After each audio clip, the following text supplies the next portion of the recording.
Saludos amigos desde Quito, Ecuador. A continuación les presentamos una interesantísima entrevista del periodista Ignacio Ramonet al presidente Nicolás Maduro a pocos días de asumir su nuevo mandato de presidente de la República Bolivariana de Venezuela. Fuerte abrazo. Feliz año nuevo. Gracias. Y por otra parte, agradecerle que haya aceptado usted hacer esta entrevista, que es la entrevista número 10 desde que hemos empezado a estos encuentros de primero de año, que ya son como un clásico. Esta semana pasada salió un artículo en Francia, por ejemplo, en un semanario, haciendo un artículo contra mí, y en particular centrado en el hecho de que soy el periodista que lo entrevista cada primero de año. Le tienen miedo a la entrevista, entonces. Sí, porque se trata de una conversación, ¿verdad? Claro. Bien franca. Para decir las verdades que tapan ellos. Sí, y entonces tú puedes revisar esas 10 entrevistas, 10 años continuos, lo que dijimos del año que pasó y las proyecciones del año que venía.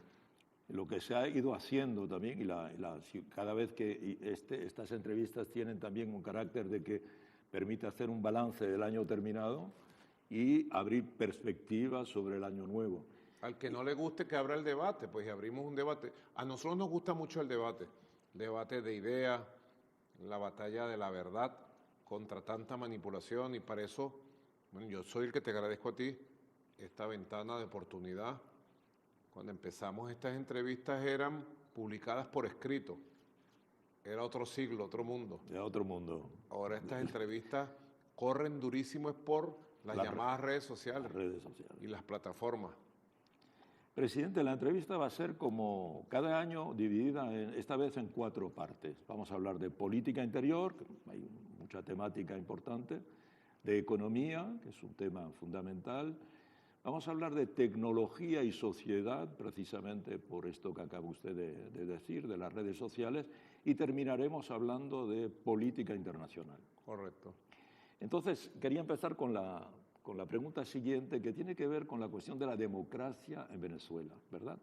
Venezuela, el año 24, el año que acaba de terminar, ha sido un año muy electoral. Ha habido las elecciones presidenciales, el 28 de julio hubo el referéndum sobre la Guyana Esequiba, hubo también la consulta popular del 25 de agosto sobre los presupuestos participativos, hubo la elección de los jueces de paz, y también este año que empieza va a haber elecciones locales, regionales, va a haber toda una serie de elecciones también parlamentarias. O sea, Venezuela, desde hace 25 años que empezó la Revolución Bolivariana, se caracteriza por la alta intensidad de elecciones. Pero recientemente usted ha dicho que está pensando en una eventual reforma constitucional para inyectar más democracia en Venezuela. Entonces yo considero que ya hay bastante democracia.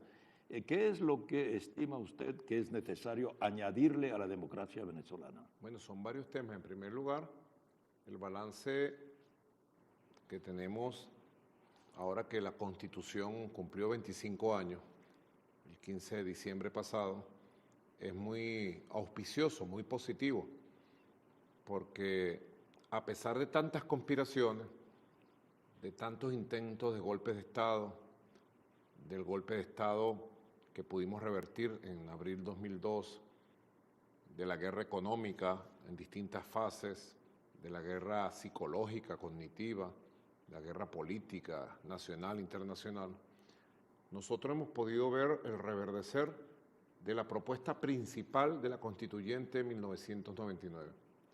La construcción de una democracia participativa y protagónica.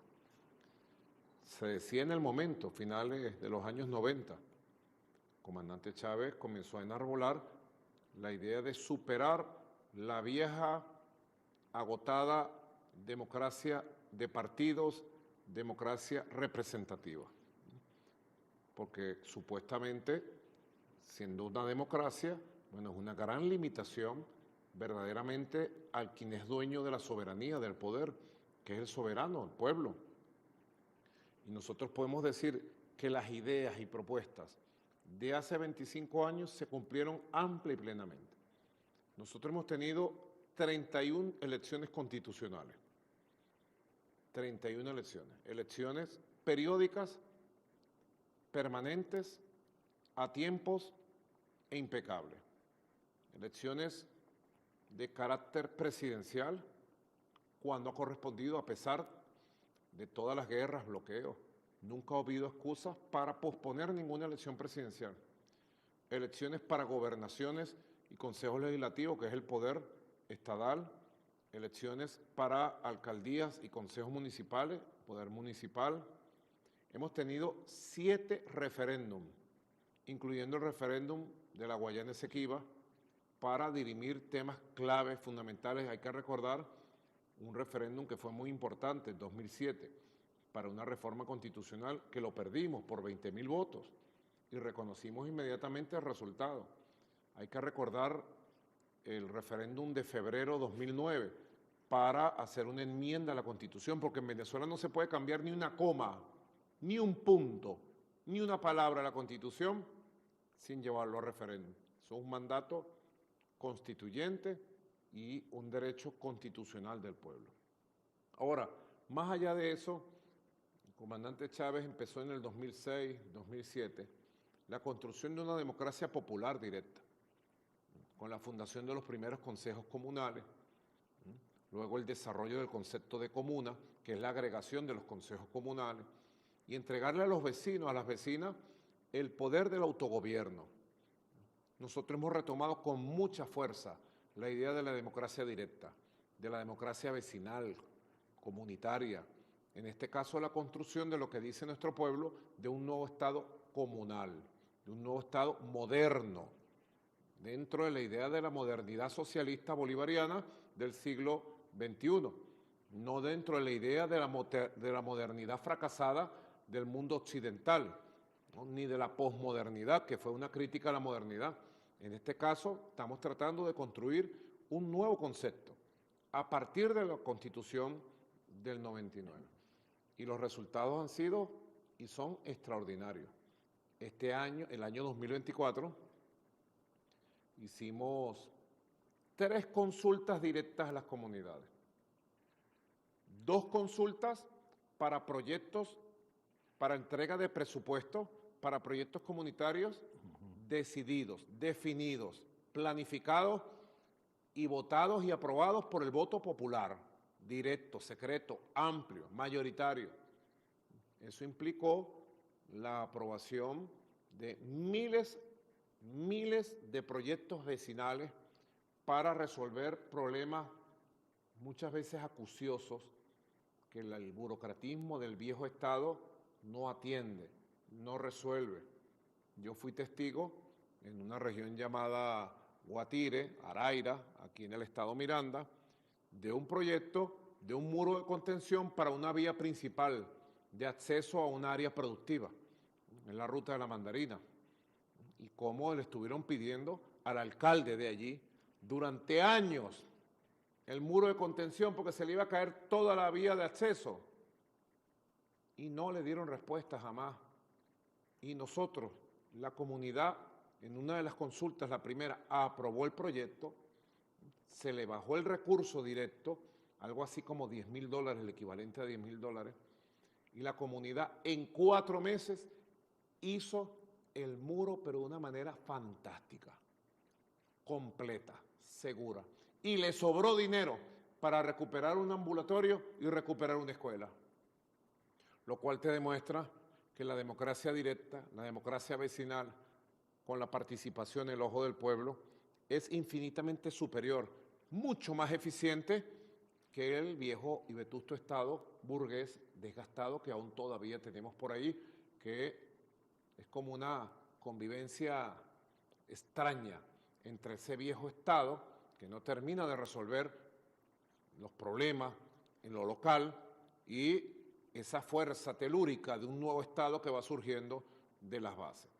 Nosotros hicimos además, ya finalizando el 15 de diciembre, un experimento hermosísimo, porque la Asamblea Nacional aprobó la Ley Orgánica de la Justicia de Paz comunal y se eligieron en Venezuela con el voto popular directo 15.000 jueces y juezas de paz del territorio, de los vecinos, 15.000 principales, 15.000 suplentes.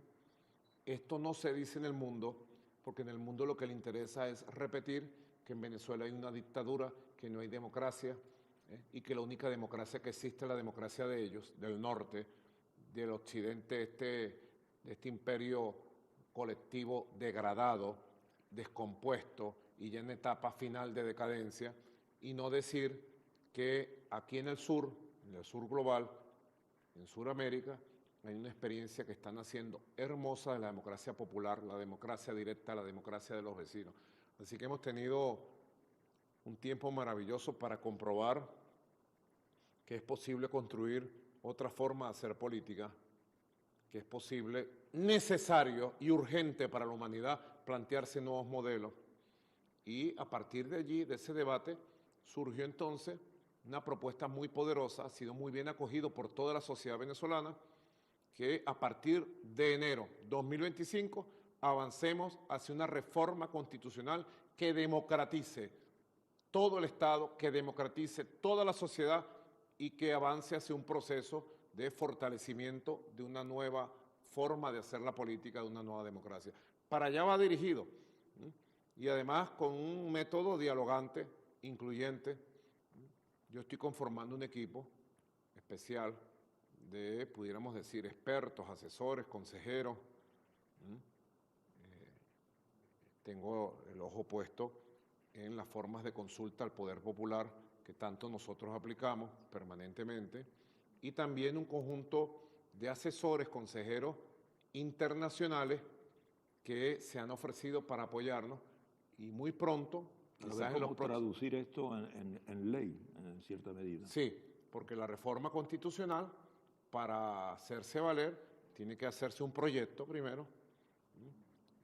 La reforma tiene que ir a la Asamblea Nacional, Poder Legislativo de Venezuela, el Parlamento, el único que existe en Venezuela, el Parlamento electo por el pueblo del 2020.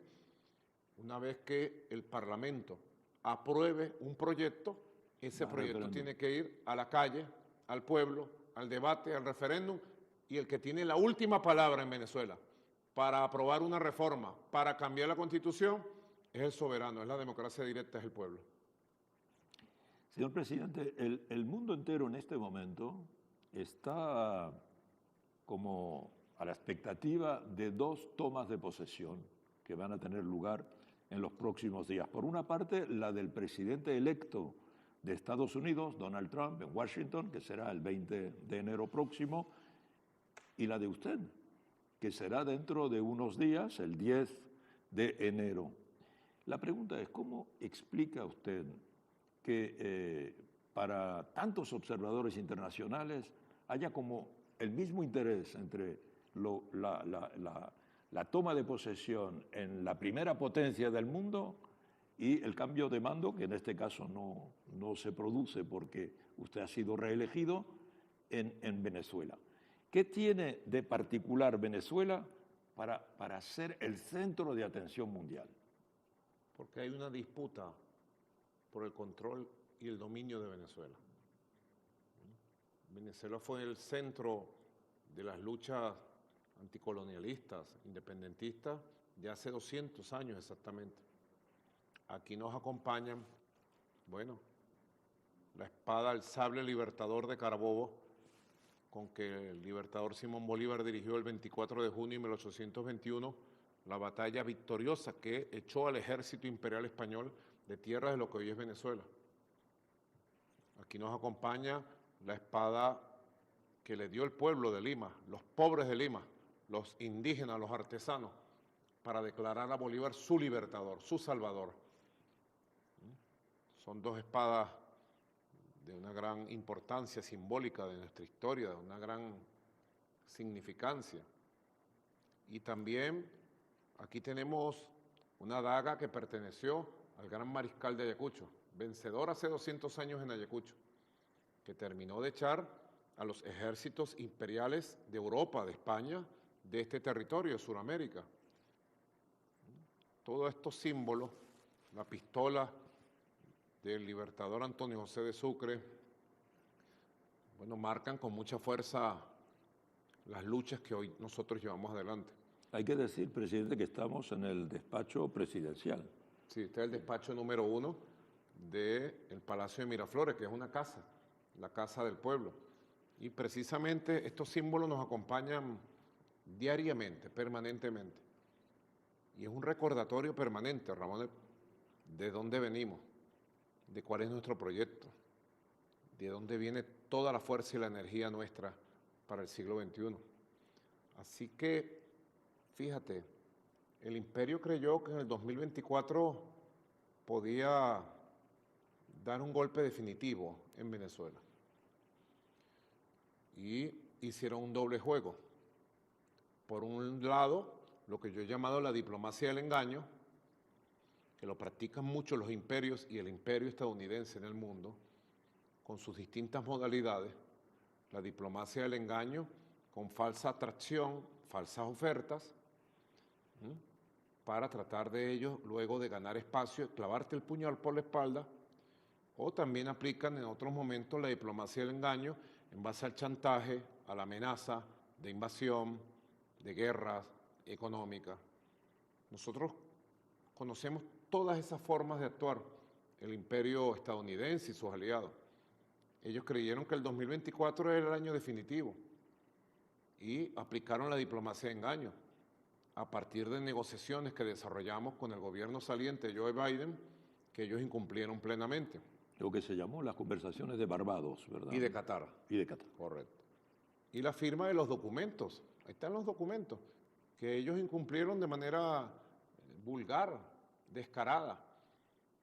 Y por debajo favorecieron, financiaron, apoyaron y promovieron el resurgimiento de un brote de extrema derecha fascista que controlara a buena parte de la oposición venezolana y que volviera a enrumbarla hacia una gran conspiración, el caballo de Troya que necesitan para destruir a los países.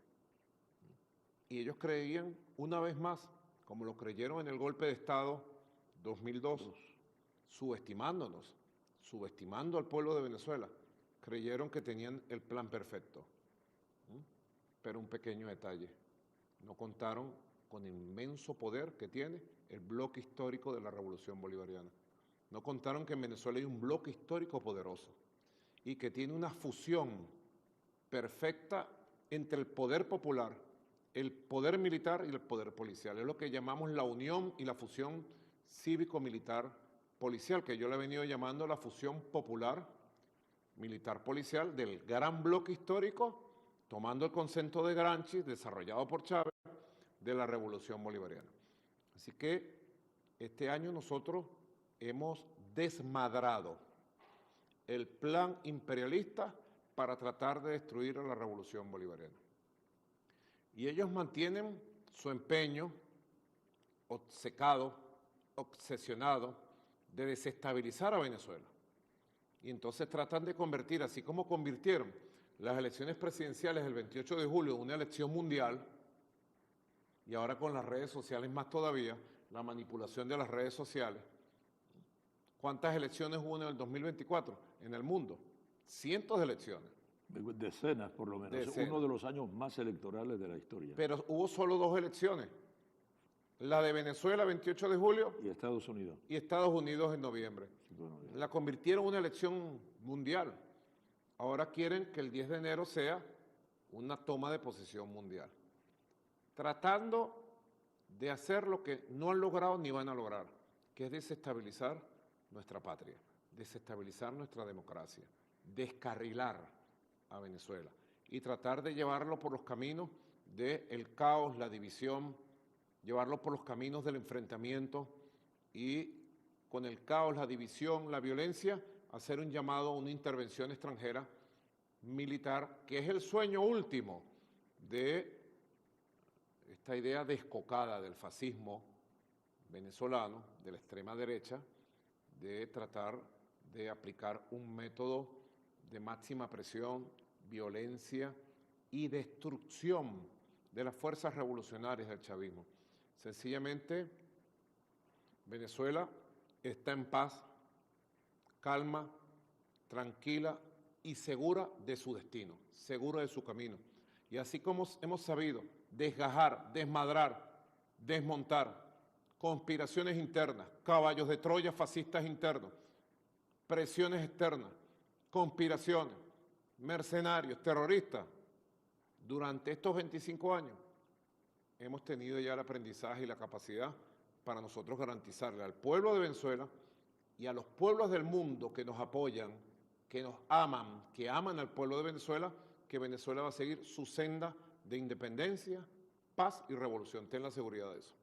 Como usted lo está diciendo, presidente, la campaña mediática contra Venezuela dura desde hace 25 años. Y esta campaña hemos visto cómo se intensificó a partir de la victoria electoral suya el 28 de julio pasado. En particular, los medios conservadores internacionales han modificado sin ningún pudor el relato de lo que pasó al día siguiente de las elecciones, lo que ocurrió el 29 de julio. O sea, cuando grupos armados organizados atacaron una serie de instituciones oficiales y provocaron una treintena de muertos. La versión que se ha dado en los medios internacionales que han difundido las redes sociales es que esas víctimas han sido causadas por las autoridades. Entonces, un poco el mundo al revés, como decía Eduardo Galeano. Usted ha reaccionado contra esas mentiras y ha lanzado, no solo ha relanzado el movimiento revolucionario, en particular con el bloque histórico, sino también con una gran ofensiva antifascista. Usted se ha organizado en Caracas una serie de congresos antifascistas, de movimientos antifascistas. El antifascismo internacional se ha dado cita ahora en Caracas en apoyo de la revolución bolivariana. Y yo quería preguntarle, por una parte, su opinión sobre esta nueva campaña internacional, aunque lo acaba de decir en cierta medida. ¿Y qué balance hace usted de estos congresos antifascistas que se están sucediendo en Caracas en estos últimos meses? Los congresos antifascistas de Venezuela han puesto en evidencia el inmenso apoyo que tenemos en todos los movimientos mundiales, anticolonialistas, antifascistas, progresistas, de izquierda, revolucionarios, en todos los movimientos humanistas.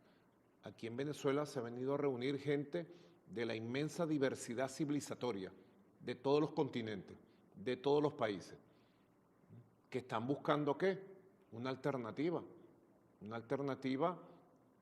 para que el mundo unipolar no vuelva, para que se acabe el hegemonismo, y además diciéndole a los dueños, a las empresas privadas, dueñas de las redes sociales, de los portales y grandes medios del mundo, hay otro mundo posible.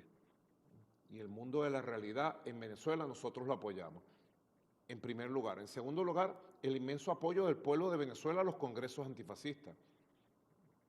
Yo fui testigo de varias experiencias donde, digamos, visitantes, delegados de movimientos sociales, de intelectuales, políticos del mundo, de Asia, de África, de Europa, de Estados Unidos, de América Latina y el Caribe, fueron a visitar las comunidades de distintos estados del país, pudieron circular por las calles de las distintas ciudades y pueblos y pudieron constatar en la calle el deseo del pueblo venezolano de tranquilidad, de estabilidad, de paz, de que se nos respete, de que nadie se meta en los asuntos internos de Venezuela, de que los imperios dejen quieto a Venezuela, de que esta es la patria de Bolívar. Así que, en segundo lugar, se pudo constatar el inmenso apoyo y admiración del pueblo de Venezuela a los congresos antifascistas. En tercer lugar, te puedo decir, en Venezuela se está decidiendo el futuro de los movimientos progresistas del mundo, de los movimientos revolucionarios del mundo. Y estoy convencido que ese mensaje, esa conciencia y esa alerta está en la mente de millones de hombres y mujeres, de todos los continentes, de todos los países, de todas las religiones, de todas las culturas, porque sabe que Venezuela tiene una voz muy poderosa para denunciar los crímenes mundiales, tiene una voz muy poderosa para denunciar la decadencia del mundo occidental, tiene una voz muy poderosa para hacer propuestas que permitan el acercamiento de los pueblos, de las civilizaciones, en función de nuevos modelos de desarrollo más igualitarios, que propugnen la mayor felicidad social, como era el planteamiento del libertador Simón Bolívar.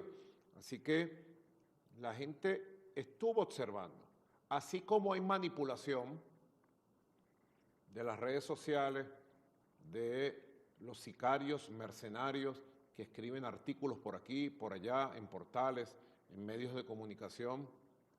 Ten la seguridad, porque lo estoy viendo y lo hemos constatado, que así como hay una inmensa manipulación, también hay una inmensa operación para defender la verdad de nuestro país.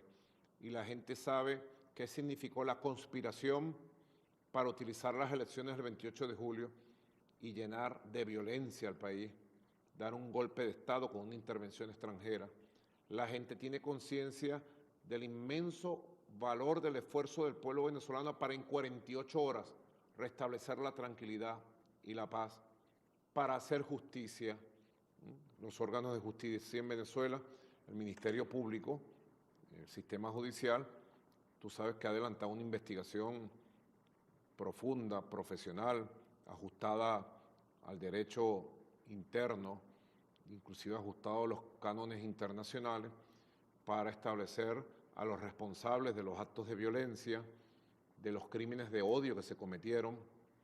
Todas las personas asesinadas en los hechos violentos del brote fascista del 29 y 30 de julio, todas fueron víctimas de estos grupos llamados los comanditos, de estos grupos de delincuentes pagos, de estos grupos que salieron a las calles a quemar, a romper, porque pretendían, una vez más, no es la primera vez, pretendían con esta guarimba de esta versión año 2024 provocar una conmoción de tal magnitud que le diera la justificación a los gringos y a sus aliados de la derecha de tratar de meter fuerza militar en Venezuela y convertir a Venezuela en un área de combate, de conflicto. Pero hay fortaleza, hay conciencia, hay capacidad, y en 48 horas se restableció constitucionalmente la paz, se ha hecho justicia, se va a seguir haciendo justicia, y yo te puedo decir con absoluta convicción que si tú sales a las calles de cualquier comunidad, en cualquier lugar del país, y tú le preguntas a los venezolanos, ¿ustedes quieren que vuelva la guarimba? ¿Ustedes quieren que vuelva la violencia? ¿Ustedes quieren que vuelvan los crímenes de odio, los ataques, la intolerancia? Más del 90% de este país te contestará en una sola voz: no queremos intolerancia, no queremos odio, no queremos división, no queremos violencia. Nosotros estamos encaminados por el rumbo de la paz y te puedo asegurar que este hombre que está aquí, que tú conoces muy bien, Nicolás Maduro Moro, presidente reelecto, es la mayor garantía, junto a nuestro pueblo, de paz, estabilidad e independencia de Venezuela. Dentro de unos pocos días, del 7 al 12 de enero, se hará un inmenso congreso antifascista de la juventud mundial y se hará el segundo capítulo del Congreso Antifascista de Movimientos Sociales y Políticos.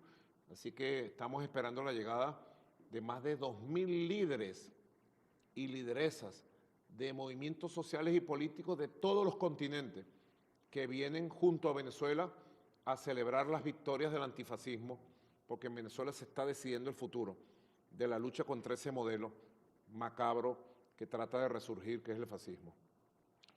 Señor presidente, vamos a hablar de economía, que es un tema extremadamente importante. Y quería comentarle, hace unos días la vicepresidenta ejecutiva, Delcy Rodríguez, anunció que usted había decidido modificar la denominación del Ministerio del Poder Popular del Petróleo, que a partir de ahora pasa a llamarse Ministerio del Poder Popular de Hidrocarburos. Y Delcy Rodríguez dijo que esa modificación traducía un giro estratégico en la manera de abordar la cuestión energética. Yo quisiera que usted nos explicara en qué consiste este giro estratégico. Nosotros definimos en el año 2016 18 motores. Luego vinieron todas las sanciones criminales, toda la persecución económica, comercial, financiera contra Venezuela. Y nosotros fuimos llevando con mucha paciencia todo el desarrollo de los 18 motores, ¿verdad? Uno de esos motores es el motor de hidrocarburos. Visto integralmente, Venezuela es una potencia en materia de energía. Tenemos la mayor reserva petrolera del planeta Tierra. Tenemos la cuarta reserva de gas. Tenemos una poderosa industria petroquímica. Así que estamos abordando el motor de hidrocarburos como un motor muy importante en su desarrollo. Eso sí, con una visión de no volver a depender, o romper la dependencia del motor hidrocarburo, que sea un motor de soporte poderoso al desarrollo de la economía del país, palanca poderosa, pero sin volver a depender, porque ya nosotros hemos tomado la decisión de construir una economía productiva que se sustente mucho más allá del petróleo, y creo que hemos tenido buenos avances. Más diversificada. Correcto, con diversas propiedades o digamos diversas capacidades potenciales de desarrollo para garantizar y satisfacer las necesidades internas y desarrollar la vocación exportadora y de sustitución de importaciones que el país tiene que tener. Señor presidente, desde hace unos años Venezuela está conociendo lo que los analistas llaman un milagro económico. Según cifras de organizaciones internacionales independientes y fiables, Venezuela conoció un crecimiento en 2022 del 12%. El año pasado, 23, año antepasado, el crecimiento fue de 5%. Y probablemente, cuando las cifras estén publicadas, el crecimiento del año 24 que acaba de terminar será del 6%. Y todo eso con un país asediado, un país sometido a decenas de criminales medidas coercitivas unilaterales. Los analistas se preguntan, ¿cómo hacen ustedes? ¿Cuál es su receta? En primer lugar, tener un plan. Aquí tengo, mira, la síntesis. Este es mi documento de trabajo. Este es el documento mío. No te lo voy a mostrar. Aquí nosotros de manera permanente vamos siguiendo la estrategia económica. Lo primero fue establecer en el año 2016 con mucha claridad los motores reales para el desarrollo nacional. Lo segundo fue establecer la necesidad de construir equilibrios macroeconómicos propios de un esfuerzo productivo. Y lo tercero fue construir una estrategia de desarrollo que permitiera de manera autosustentable, con esfuerzo propio, siempre cito a Artigas, el gran libertador de la banda oriental del Uruguay, cuando yo digo no esperemos nada sino de nosotros mismos, eso mira lo tengo aquí, pin, pin, pin, en la estrategia de desarrollo de cada sector de la economía nacional. Nos planteamos grandes objetivos, aquí los estamos ratificando. Un objetivo fundamental era producir los alimentos.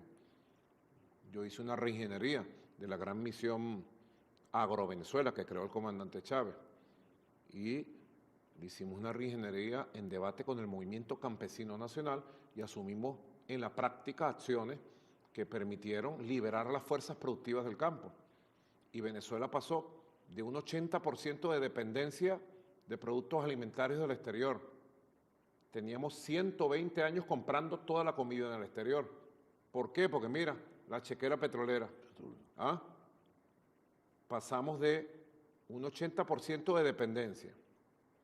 Pasamos de un 80% de desabastecimiento en la calle a un 100% de abastecimiento de productos agroecológicos, de productos orgánicos, buscando respuestas con el movimiento productivo del campo, con el movimiento campesino, con el empresariado del campo.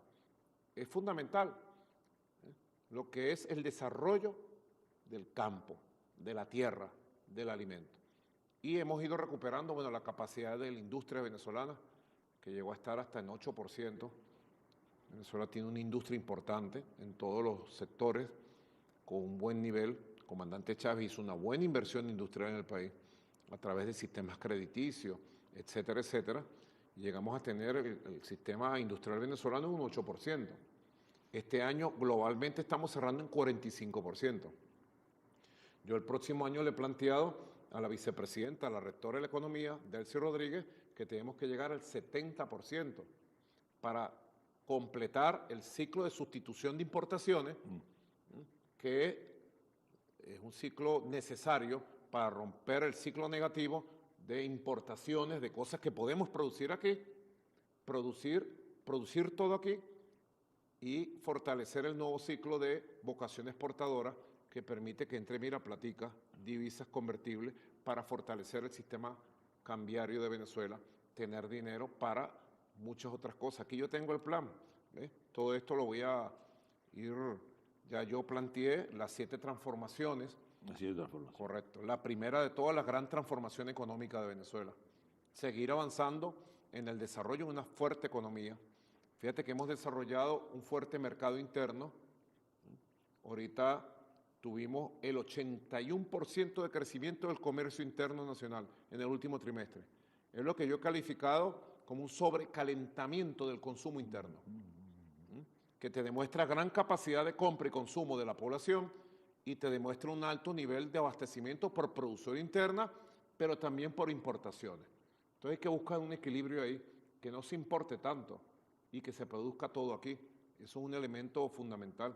Así que tenemos buenas cifras económicas. Tú hablabas del año 2022. 12% de crecimiento.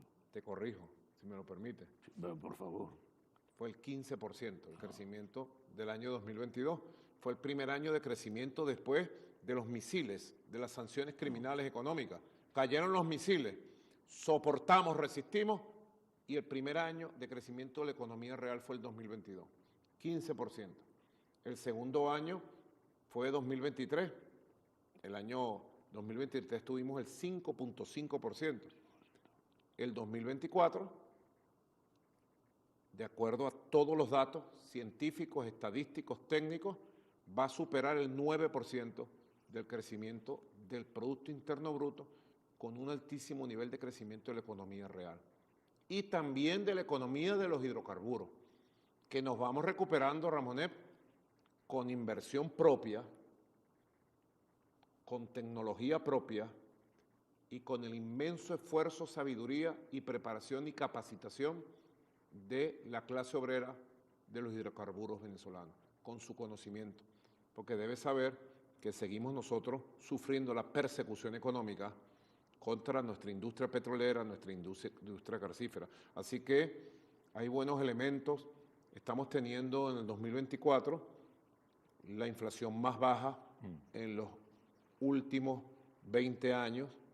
Estamos teniendo en el 2024, hemos cerrado con 14 trimestres de crecimiento, así que es todo auspicioso para asumir 6 años, como vamos a asumir, de construcción de un modelo económico autosustentable, productivo, que abastezca al país, que desarrolle su vocación exportadora y que genere riquezas para recuperar todos los derechos sociales, laborales de nuestra clase obrera y de nuestro pueblo.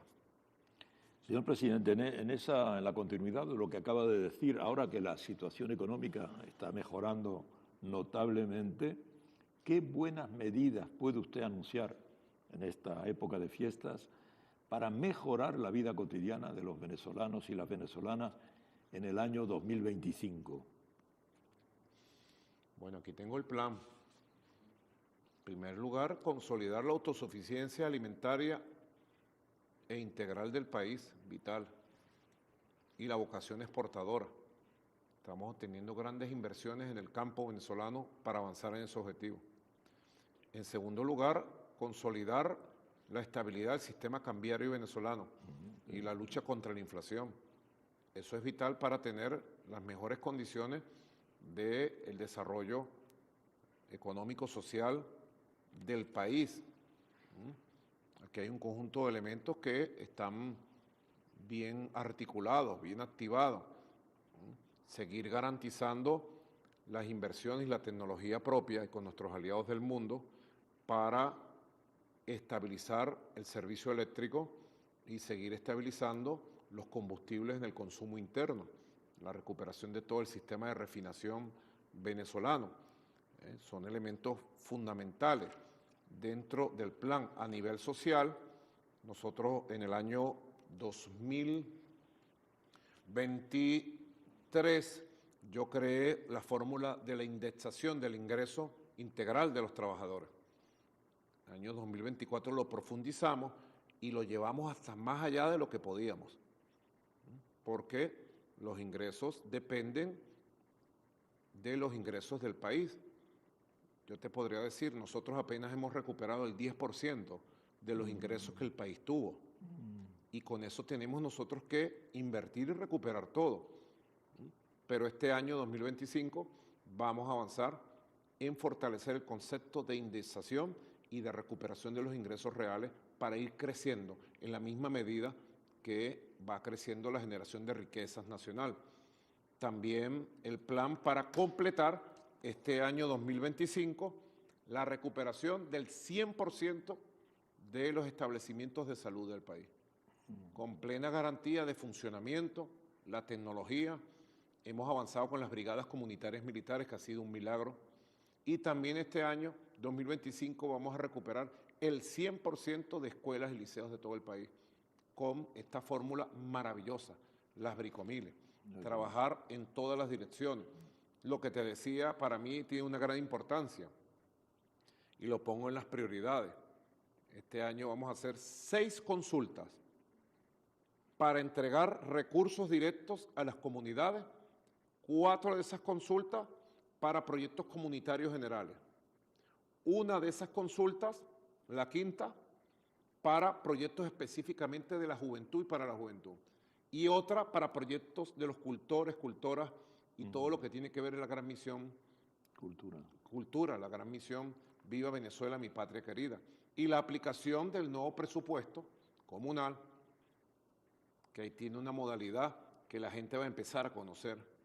Yo creé el fondo presupuestario para proyectos comunitarios y ese fondo estimamos nosotros, proyectamos que va a tener el equivalente a $600 millones extra. Es el presupuesto de la nación, puesto directamente a las comunidades y ellos decidiendo sus prioridades. Eso va a tener un impacto inmenso en la calidad de vida en el territorio, en las comunidades. Y bueno, también vamos a avanzar, como iniciamos en el 2024, en el desarrollo de las grandes misiones de nueva generación. Las grandes misiones de nueva generación, tomando el concepto originario del comandante Chávez, de las misiones, grandes misiones. Las grandes misiones de nueva generación están pensadas desde el punto de vista estructural, estratégico, hacia sectores que fueron los más golpeados en la guerra económica, con las sanciones criminales de los gringos. La gran misión Venezuela Mujer, seguir avanzando en los vértices de atención integral a la mujer de manera específica, particular, en la construcción de ese inmenso movimiento de mujeres del país. La gran misión Venezuela Joven, seguir fortaleciendo el derecho de los jóvenes al estudio, al trabajo, a la cultura, a la educación. La gran misión Abuelos y Abuelas de la Patria. O sea, esa es mi gran misión, porque yo soy un abuelo también. Yo también. Somos abuelos de la patria humana. La gran misión Viva Venezuela, mi patria querida, la identidad, la cultura, la independencia del espíritu, del alma, de las mentes, la gran misión Igualdad.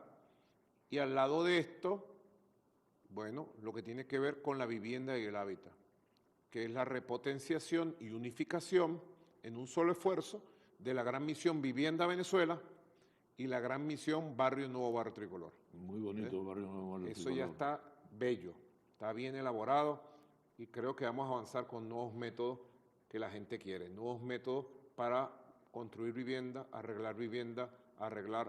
O sea, tenemos las prioridades muy claras, tenemos el plan, tenemos la voluntad, tenemos el apoyo del pueblo y creo que el año 2025 y estos años que van a transcurrir van a ser verdaderamente excepcionales, maravillosos. Presidente, vamos a pasar ahora a este tema de la tecnología y la sociedad. Correcto. Yo sé que a usted le interesa muchísimo. ¿Me aceptas un tecito? Malojillo con limón y jengibre. Sí, con mucho placer. Muy bueno para la salud. Bueno. Absolutamente.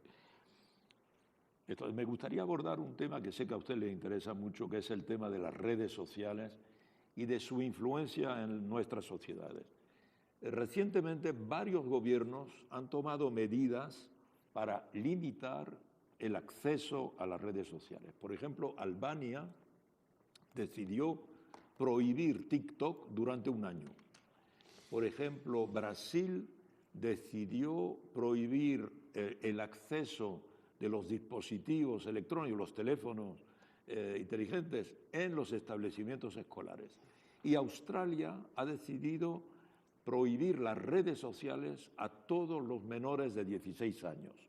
Entonces yo quisiera preguntarle si aquí en Venezuela, si su gobierno está pensando en adoptar alguna de estas medidas de precaución. Lo primero es que hay que entender el fenómeno mundial de las redes sociales y de cómo unas empresas privadas son dueñas del inmenso poder de comunicación que nunca antes nadie había tenido en la historia de la humanidad. De llegarle a través del teléfono a millones, miles de millones de hombres y mujeres del planeta Tierra. Y de la capacidad que han creado, primero por razones económicas comerciales, para influir en la mente de la gente. Capacidad que ya han desarrollado con el marketing que conocimos. Tú lo estudiaste muy bien en este libro. Las capacidades, este libro del año 2007 tuyo, donde estudia las capacidades de manipulación e influencia en radio, prensa y televisión en el momento. Y cine. Y cine. Y cine, correcto. Cine, sí. Entonces, ahora esto lo han llevado a nivel nunca antes pensado. Y saben el gusto personalizado tuyo, Ramonet, y mío, y tuyo también. ¿Qué te gusta a ti?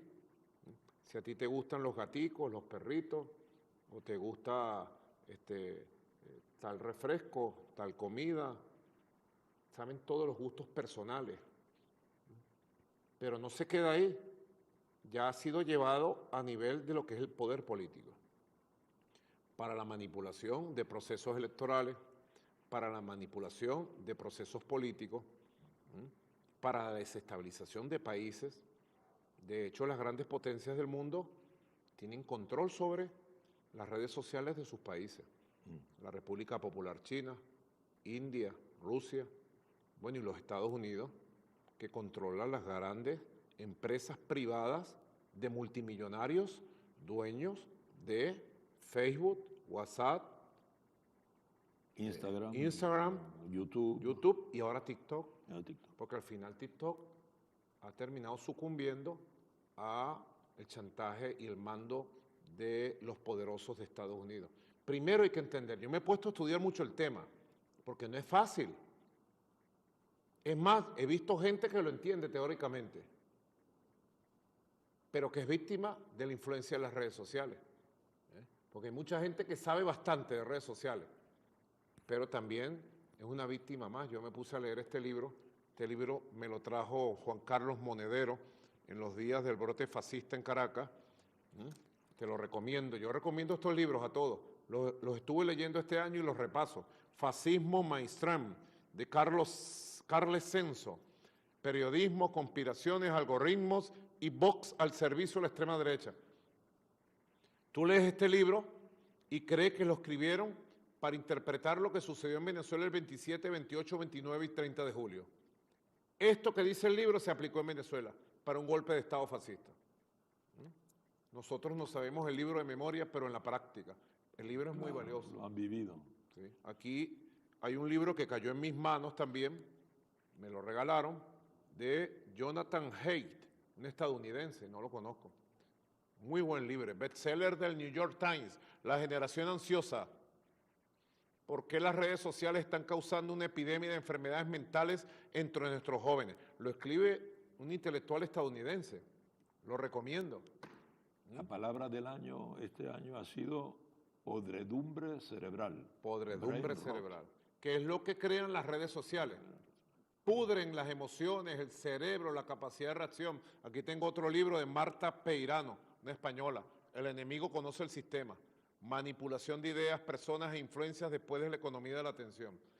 Son libros, mira, de gente. Esto es un grupo de venezolanos, 2 oficiales, un capitán de fragata, Francisco Felipe López Crespo, el mayor José Gregorio Silva Fernández, La guerra de la información en el siglo XXI. Extraordinario libro, extraordinario, sobre todo este fenómeno de militares venezolanos. Tengo un libro que cayó temprano en mis manos, de Michel Desmourguet, Más libros y menos pantalla, cómo acabar con los cretinos digitales. De verdad que hay bastante material de investigación y estamos obligados a entenderlo. Absolutamente. Porque estamos obligados a proteger la salud mental de nuestros países. Pero especialmente estamos muy obligados a proteger la salud mental de los niños, de las niñas, de la juventud que está creciendo. Porque ese concepto que llaman podredumbre cerebral ya está estudiado, está afectando gravemente inclusive el desarrollo cognitivo de funciones cerebrales de nuestros niños y niñas dedicados a las pantallas. Aquí en Venezuela, en estos días, la Sala Constitucional del Tribunal Supremo de Justicia, que lleva este tema, un grupo de padres y madres de escuelas y liceos metieron un recurso de amparo, producto de que por uno de los retos virales de TikTok hubo el fallecimiento de 2 niños, una niña y un niño. Uno de esos retos virales. Recientemente otra persona fue quemada y tuvo 70% de destrucción de su cuerpo cumpliendo en vivo, transmitido en vivo un reto viral de TikTok. El Estado venezolano actuó a través de la autoridad competente, CONATEL, que es el Consejo Nacional de Telecomunicaciones. Este grupo de padres y madres actuó ante la Sala Constitucional. La Sala Constitucional convocó un conjunto de audiencias, de eventos de carácter judicial, y ha emitido una primera sentencia clara, contundente, para obligar a TikTok a abrir una oficina en Venezuela y a someterse a las leyes venezolanas. En segundo lugar, le ha impuesto una multa por el equivalente de $10 millones. Y en tercer lugar, ha dicho que en el caso de que esto no se cumpla, tomará medidas de protección más severas en el ámbito del espacio venezolano. Yo solamente lo que puedo decir, me pongo al servicio de quienes en la humanidad quieren defender el derecho a la salud mental y de la Sala Constitucional de Venezuela para hacer lo que haya que hacer para proteger a nuestros niños, niñas, jóvenes y a toda la sociedad. Ya nosotros vimos el brote fascista. TikTok fue el principal instrumento de campaña para el brote fascista en Venezuela, 27, 28, 29 y 30 de julio. Yo te puedo decir que yo estaba en este mismo despacho, aquí mismo estaba sentado, el 29 y 30 de julio, y me metí en mi cuenta TikTok. Yo tengo una cuenta TikTok, tú la has visto, ¿verdad? Sí, claro. Bueno, yo me metí en mi cuenta TikTok y la abrí, mira, la voy a abrir para que tú veas, aquí la voy a abrir. Aquí me llega un video bien bonito de Gualberto Ibarreto. Bueno, aquí en la cuenta TikTok, de cada 10 videos que me llegaban, 8 eran promocionando la violencia en las calles. ¿Me vas a decir que TikTok no sabía? ¿Ah? Me vas a decir, ellos utilizan lo que se llama censura selectiva. Ellos censuran a quienes les dan la gana, le quitan la cuenta, le quitan video. Pero cuando era violencia contra Venezuela, lo promovieron. y ahora están promoviendo estos retos virales que han hecho que en Albania lo suspendan por un año, que en Australia hayan tomado medidas radicales también, y estoy seguro que en el año 2025 vamos a ver en el mundo cómo proliferan leyes y decisiones para proteger a los ciudadanos y ciudadanas de la infección de antivalores y de insalubridad mental que promueve no solo TikTok, sino muchas redes sociales. Señor presidente, en la misma perspectiva no es exactamente el tema, pero se desarrolla. Buen provecho. Muchas gracias. Me gustaría conocer sus reflexiones, ya que veo que usted trabaja bastante el tema, sobre la cuestión de la inteligencia artificial, porque sobre todo el tipo de marco internacional, en la perspectiva de lo que decía usted al final de su intervención, ¿qué marco internacional habría que definir para, por una parte, no impedir que siga la reflexión tecnológica, científica sobre la inteligencia artificial, que puede aportar bastante a la sociedad, pero por otra parte para limitar los efectos nocivos de la inteligencia artificial y las amenazas que pueden representar en el futuro? Muchos científicos alertan contra esto. Inteligencia artificial, sin lugar a duda, es un avance tecnológico que sorprende a la humanidad. Dicen que hay 4 fuentes de inteligencia artificial en el mundo. 2 tiene Estados Unidos, China tiene otro y la otra Europa. Eso es lo que se conoce hasta ahora. Yo he estudiado bastante el tema. Aquí también tengo algunos libros que recomiendo. Este me lo regaló Héctor Rodríguez el día de mi cumpleaños. No, por la Navidad, ya lo estoy leyendo. La era de la inteligencia artificial y nuestro futuro humano. Tiene varios escritores. Henry Kissinger escribió antes de morir. Eric Smith y Daniel Huttenlocher. Lo estoy trabajando y aquí explica cómo se inició la inteligencia artificial. Cuáles fueron las primeras supercomputadoras, cómo las alimentaron.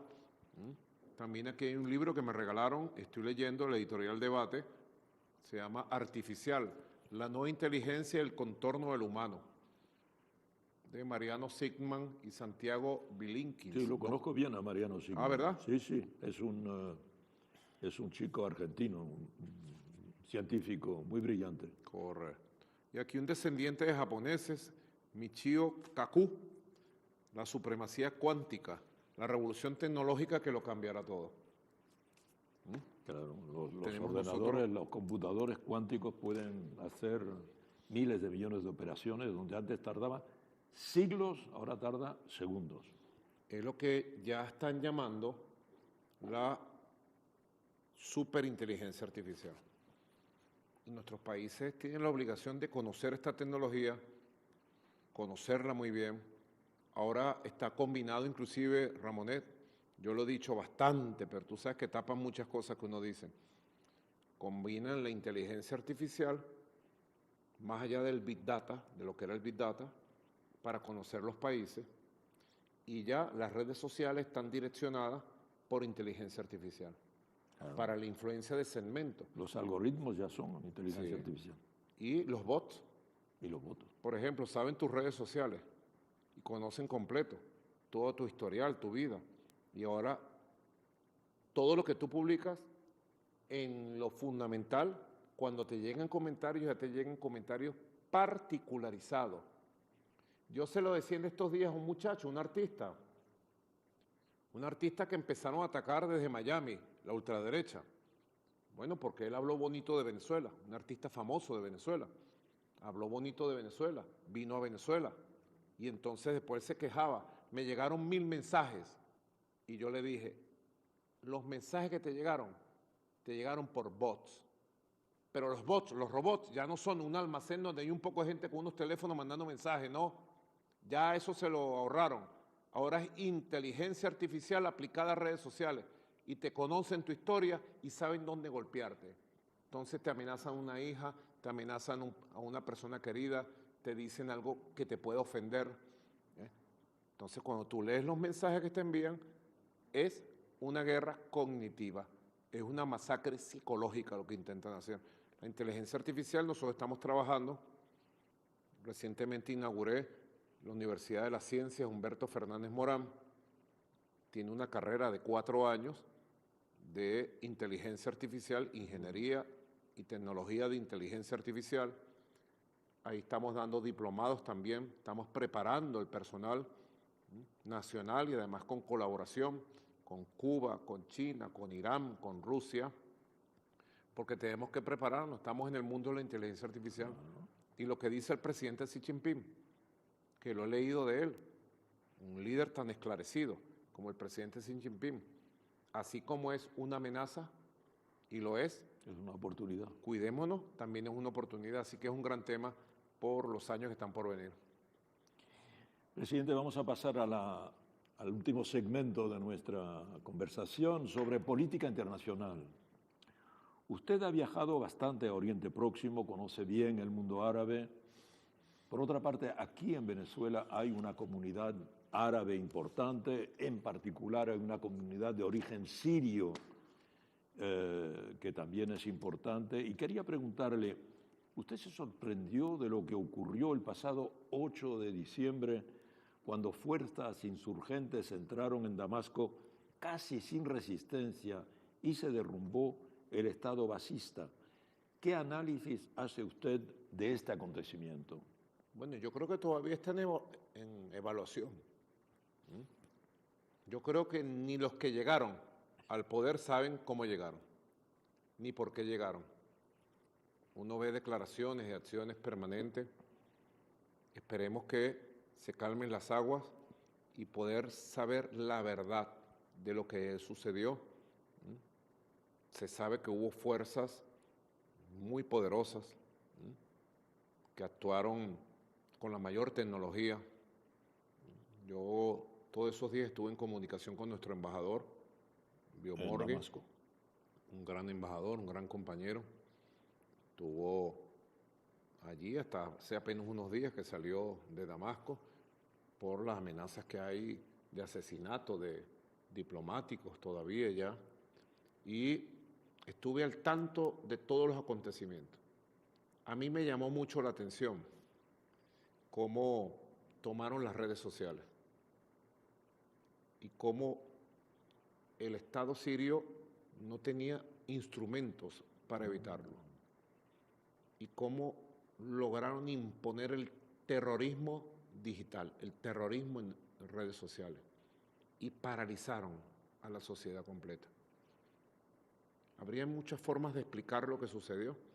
Esperemos en su momento. Todo eso va dejando lecciones a los que luchamos por la libertad, por la independencia, por un mundo para nosotros, los hombres y mujeres del sur. Va dejando lecciones muy importantes de lo que es la consolidación de estados democráticos, profundos, con pueblo, con unión, la consolidación de fuerzas militares bien entrenadas, bien preparadas. Va dejando lecciones en lo que tiene que ver el manejo de las redes sociales. La sociedad siria es una sociedad compleja. En Venezuela tenemos una comunidad grande, que tenemos una amistad profunda, un gran respeto. El pueblo sirio es uno de los pueblos que tienen una de las civilizaciones originarias más. Allí nació la civilización, entre el Tigris y el Éufrates, en esa tierra maravillosa, entre lo que hoy es Irak, lo que hoy es Siria, Egipto, las maravillas del mundo. Y al lado de todos ellos, la cultura persa, y las tierras sagradas de Palestina, el Líbano, donde estuvo nuestro Señor Jesucristo. Tiene una historia maravillosa desde el punto de vista humano, civilizatorio, desde el punto de vista cultural, religioso. Toda esa región. Nosotros lo que aspiramos es que esa región encuentre su propio camino y consolide su propio modelo, más temprano que tarde. Estoy seguro que eso va a suceder. Y los que hoy sacan cuentas de victorias pírricas se arrepentirán, porque ese pueblo sirio es un pueblo que conocemos y es maravilloso y tiene una fuerza también telúrica, profunda, milenaria, y no van a poder someterlo ni dominar. Tú vas a ver. Señor presidente, hace unas semanas en Bakú, en Azerbaiyán, no lejos del Oriente Próximo, se clausuró la COP29, la Cumbre Mundial del Clima. Yo recuerdo que usted estuvo en una cumbre del clima en Copenhague.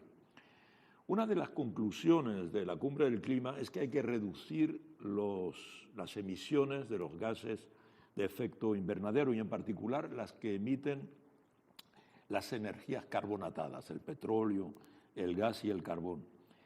Y la pregunta es, ¿cómo piensa Venezuela, que es un gran productor de hidrocarburos, como usted lo recordaba al instante, contribuir a ese efecto colectivo para tratar de disminuir la posibilidad del cambio climático? Aquí quienes tienen que contribuir son los países que más consumen. Estados Unidos, los países europeos, bueno, que han destruido el clima y que pretendieron desde Copenhague crear una especie de bonos de carbono, que fue una oferta engañosa, falsa, la diplomacia del engaño. Ofrecieron crear un fondo de bonos de carbono para ellos pagar la contaminación que ellos creaban allá en el norte a los países que no contaminamos. Venezuela no es un país que tiene una emisión de gases de efecto invernadero importante. Al contrario, toda la selva amazónica es productor de oxígeno. Sí. Y bueno, la humanidad tiene que comenzar a avanzar sin lugar a dudas hacia formas de energía no contaminantes. En eso nosotros estamos totalmente incorporados. Tenemos un conjunto de científicos en el más alto gobierno avanzando como país hacia formas descarbonizadas y producir toda nuestra energía eléctrica. Ahora producimos el 75% de nuestra energía eléctrica por fuentes hidrológicas. Y ese porcentaje va a crecer en los años que están por venir. También estamos invirtiendo en energía solar, que llama fotovoltaica, y le pone un poco de nombre para que la gente no entienda. Energía provocada y producida por el sol, que es una energía ultra limpia. El panel solar que está avanzando tanto ahora y el panel solar que te produce la electricidad. Creo que la humanidad en este momento está en condiciones de avanzar a pasos agigantados hacia formas alternativas de producción energética no contaminante. Ya se ve. Recientemente estuvo nuestra vicepresidenta Delcy Rodríguez en China, en varias ciudades, y le mostraron una tecnología, Ramonet, que tú te quedas loco. De producción de energía. Sí. Y China ha avanzado, por ejemplo, en lo que son los vehículos. Ha avanzado en vehículos que se sostienen por energía solar directa.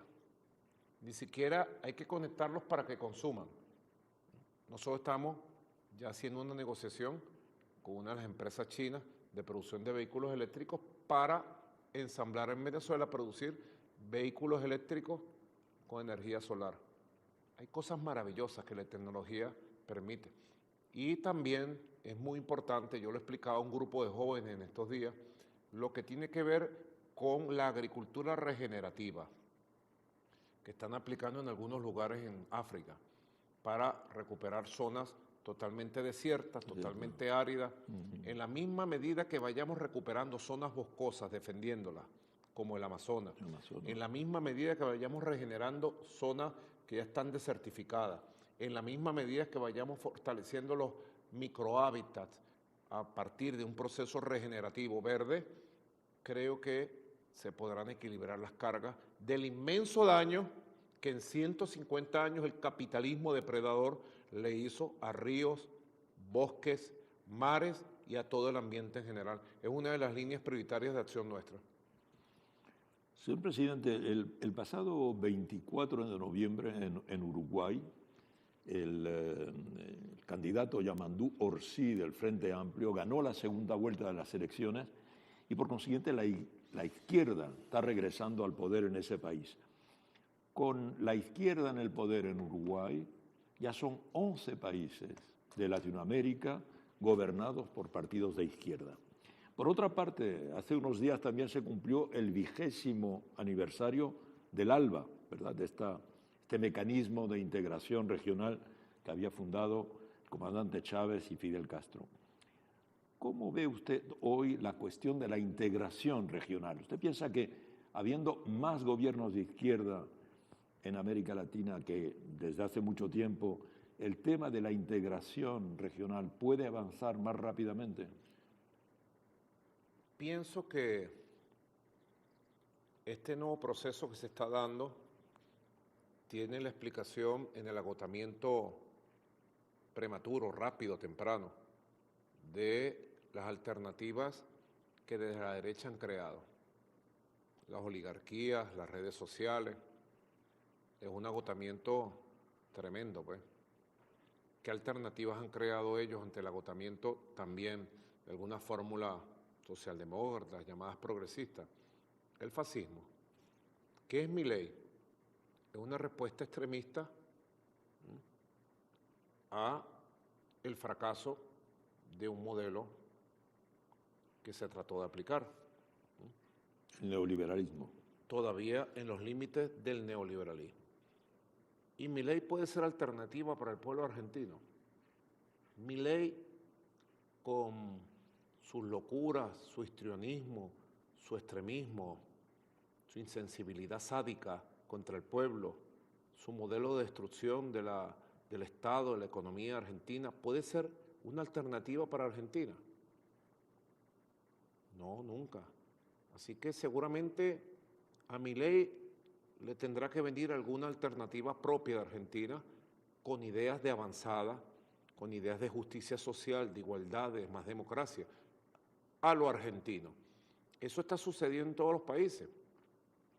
Y yo creo que la añorada primera primavera que tuvo el movimiento progresista dejó muchas lecciones. Yo la viví desde cerca, yo era canciller del comandante Chávez. Y yo vi crecer la primera primavera junto a nuestro jefe, nuestro comandante. Yo vi cómo surgió el ALBA, 2004, cómo surgió Petrocaribe, y cómo el fortalecimiento del ALBA, Petrocaribe, recuperó a los pueblos del continente, cómo surgió la misión Milagro, que atendió a más de 8 millones de pobres de nuestro continente, cómo surgió la misión de alfabetización Yo Sí Puedo, cómo surgieron las misiones de salud para todos nuestros pueblos y cómo Petrocaribe le dio estabilidad a todo un continente, prácticamente 18 estados favorecidos por Petrocaribe, y cómo de esa unión entre Fidel y Chávez, el ALBA, luego fue expandiéndose el regreso del Frente Sandinista y del comandante Daniel Ortega, el triunfo de Evo Morales en Bolivia, el triunfo de Correa, el triunfo de Lula, la llegada de Néstor Kirchner y el peronismo, que fue una gran sorpresa, el liderazgo valiente, muy valiente, decidido, transformador de Néstor Kirchner, el surgimiento y la llegada del Frente Amplio con Tabaré, luego con Pepe, y cómo se conformó en toda América del Sur, América Central,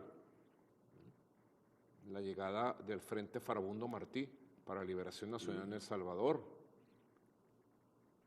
la unificación del presidente Emil Zelaya al ALBA, cómo se dio una primera primavera que tenía una característica central, la unión en la diversidad, el respeto entre todos los liderazgos y los proyectos nacionales.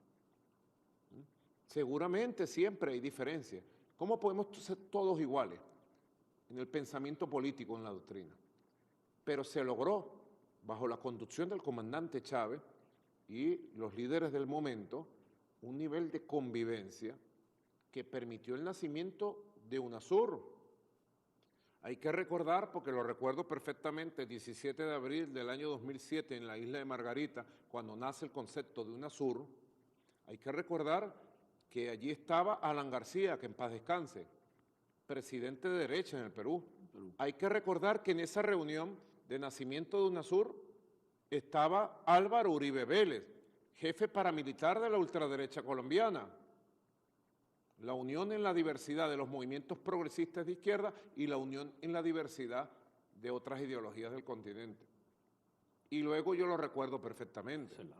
Caracas, Venezuela, 2 y 3 de diciembre 2011, estaba el comandante Chávez ya enfermo, atendiéndose, y se fundó aquí la Comunidad de Estados Latinoamericanos y Caribeños, la CELAC, ya con los 33 estados de América Latina, desde México hasta la Patagonia y todo el Caribe, por primera vez unidos.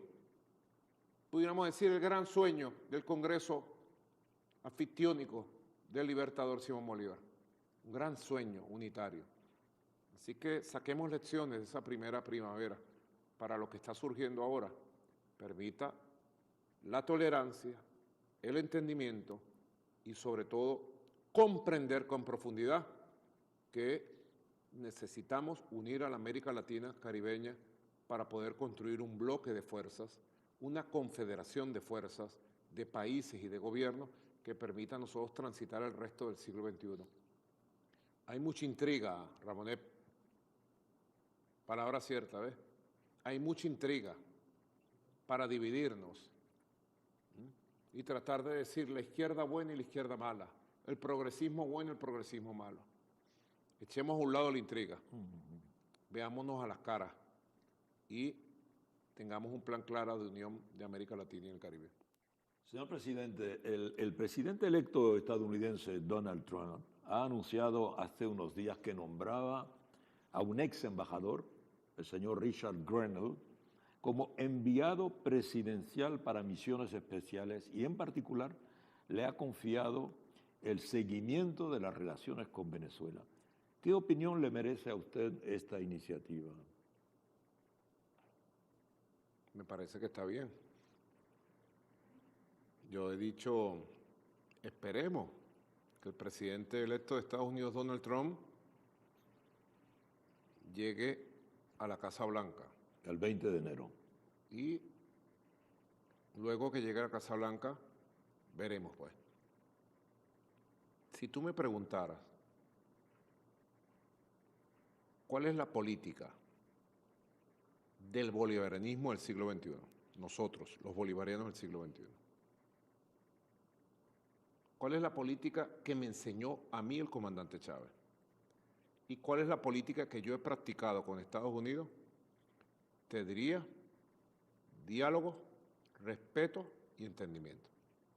Aquí de este lado, en esta silla presidencial, estará Nicolás Maduro Moro, con la experiencia de todos estos años y siempre listo a pasar la página para relaciones de respeto, de diálogo, de cooperación. Con el gobierno de los Estados Unidos, con la sociedad estadounidense y, bueno, todo el pueblo de Venezuela. Así que ojalá sea ese el rumbo, el destino de nuestras relaciones. Si el señor Grenell se presenta en Caracas, usted lo recibe. Bueno, esperemos que llegue primero Donald Trump a la Casa Blanca y después veremos. Está bien, presidente. Última pregunta, presidente. La situación internacional es muy preocupante hoy día, evidentemente. Ya hemos hablado de algunos de los temas.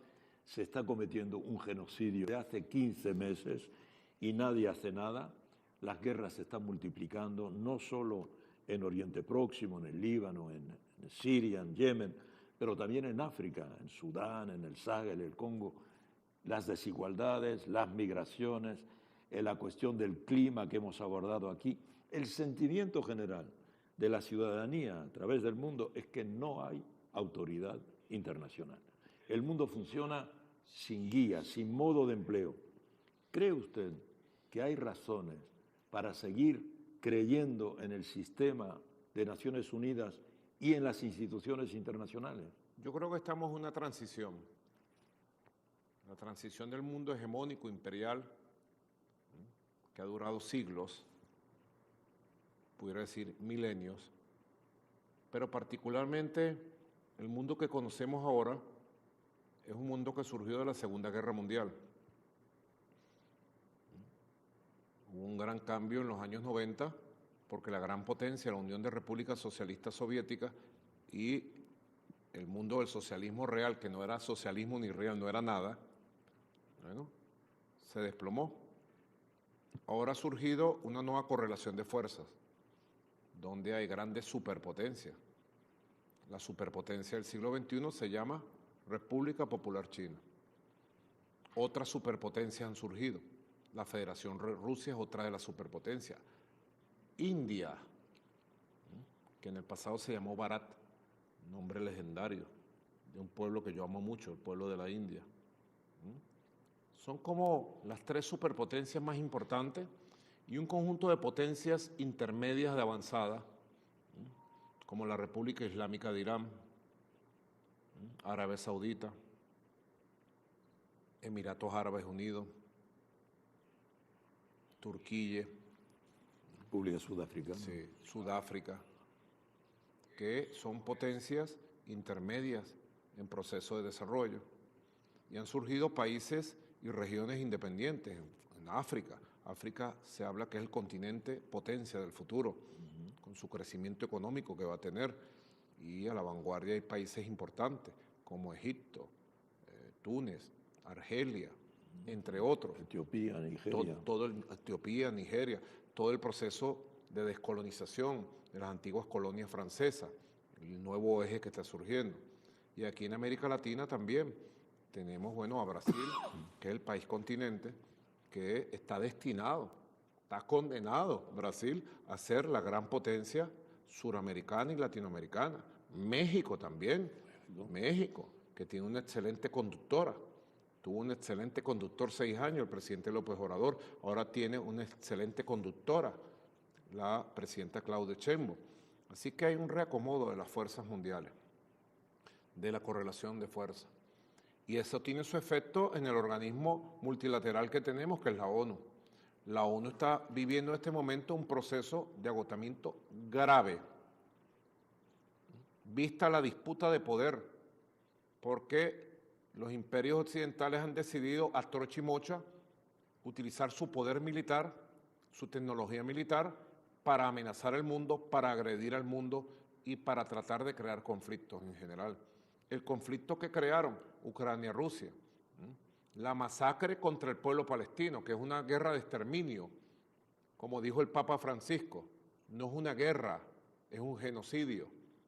La masacre contra el pueblo del Líbano, ahora los bombardeos contra el pueblo de Siria, las amenazas latentes contra el pueblo de Irak, de Irán, de Jordania, de Yemen.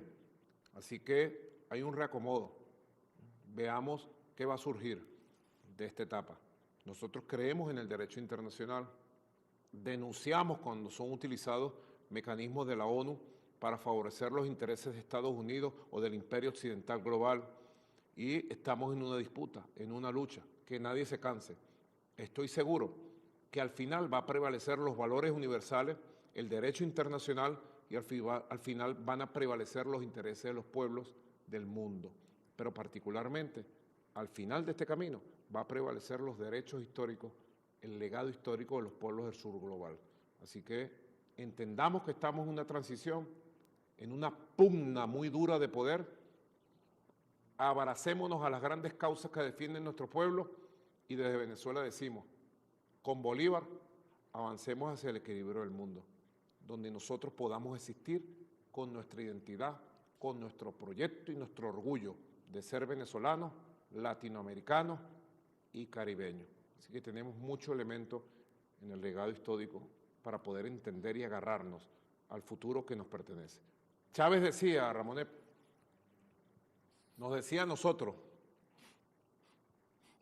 hace 30 años exactamente, lo recuerdo, por estos días de diciembre del año 94, estábamos elaborando ideas hacia el futuro, y él empezó a hablar del mundo multipolar. Y esa juventud, tan joven que éramos, nos sorprendíamos de su concepto, mundo multipolar. Y después le decía al pueblo, cuando salíamos a las calles, salíamos de barrio en barrio, de plaza en plaza con él, y él le decía al pueblo, nos han robado el siglo XX, nos robaron el siglo XIX, pero el siglo XXI será nuestro siglo, y será un siglo multipolar. Aquí estamos en plena batalla, es nuestro siglo, nadie nos los va a arrebatar, tengamos esa seguridad. Muchas gracias, señor presidente. Bueno. Y de nuevo, feliz año nuevo para usted, para el pueblo de Venezuela. Bueno, felicidades. y hasta el año próximo nos decimos entonces, tiene usted la bondad de volver a recibirnos. Seguro. Aquí siempre a la orden. Y saludo a todos los que por redes y medios nos ven. Aquí en Venezuela siempre, en batalla y en victoria. Muchas gracias. Gracias. Desde Quito, Ecuador.